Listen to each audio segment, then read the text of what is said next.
Right now, it's time for us to have an important discussion, and it's about an upcoming event. It's the inaugural National Dialogue Series organized by the Aburi Old Girls Association. And I'm sure you're wondering, what is this all about? So, ladies and gentlemen, in the studio with me is Professor Koye Enim Wright, who's the global president of Aburi Old Girls Association, and Grace Ofosu-Donko, global communications director of Aburi Old Girls Association. It's a mouthful. I know, right? You can just say Awoga. Awoga. Yes. You're all welcome. Thank you. How are you? We're good. This actually sounds, very important. So just tell us, what's the purpose for this series? Well, when we started thinking about whether or not we should have some sort of lecture or something like that, we decided that we wanted to make it something meaningful and something that was grounded on the SDG goals. So number 5, I think, is gender and equity. Yeah, gender. And in focusing on that, because we were a girls' school, we thought we could do something about an issue that is global, but also affects Ghana. And the underrepresentation of women in leadership and in politics is something that is, I think, nationally, globally, the UN brought out a report that I think 22% globally for parliamentarians. And in Ghana, I think we are probably at 14.5%. So we felt that this was a good issue, especially with the elections coming up, to try and have some conversations about this issue and see how in some way it could inform what the incoming government does. So that's why we decided to have this topic. Right. So what are the primary goals of this, and what do you hope to achieve out of it?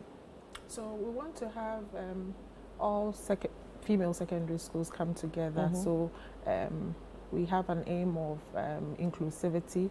So have all of us come together and speak towards a common goal. So that's our idea. Right. I think, if I can add to what she said, one of the most important outcomes we want is to have some sort of proceeding document that we can present to the incoming government, so that they consider that as part of their decision making in appointment. It may or may not make a difference, but we thought we could at least be proactive in terms of having that move.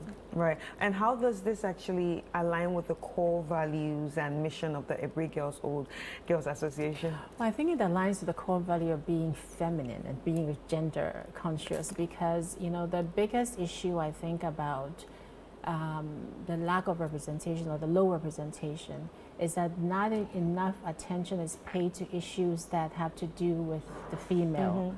And our gender, I think, needs to be at the table for the sensitivity to be present when we are discussing those issues. Right. I think the men are great in terms of trying to understand our issues and our journeys, but I don't think anything is a substitute for having a female present who can actually speak to an experience that she has been through. Right. Is this the first time this series is happening? It is. And it is something that's going to be continuous? Yes. We will try and have themes and conversations around gender, not necessarily this one, but certain things that are more important to old girls in all secondary schools, like Grace said. So, obviously, if it's going to be happening always, it's going to become a platform, obviously. Yes, and how do you think this platform will impact broader discussions, national broader discussions? Well, first of all, I hope the political class coming in will appreciate what we are trying to do and make a conscious effort to try and increase the numbers. The SGD goal is 30% in terms of representation in political participation. And so if nothing at all, if this dialogue begins a conversation that we work toward consistently on an annual basis, we hope we might make a difference in terms of ensuring that that number is increased, because it's not just gender representation. It is everything that goes along with creating the environment conducive to having that gender representation increase. So our goal is, as we continue with this series, we provide enough of a spotlight on the issues that encourage everyone to come to the table and work out how we can together increase these numbers to actually make Ghana consistent with the SDG goals that we've all embraced and signed on to. When you look at this platform, do you think it's a platform that would one day influence policy and drive change? Yes, it will. Like she earlier stated, we are looking forward to do like a document and present to the incoming government. Like she also stated, it may or may not make a difference, but we hope to do that, and we hope that it will make a difference. Right. So, in what ways can women leadership actually participate in this series? Well, we invite everyone to come to the event. It's the 14th of November. It's on the UPSA campus.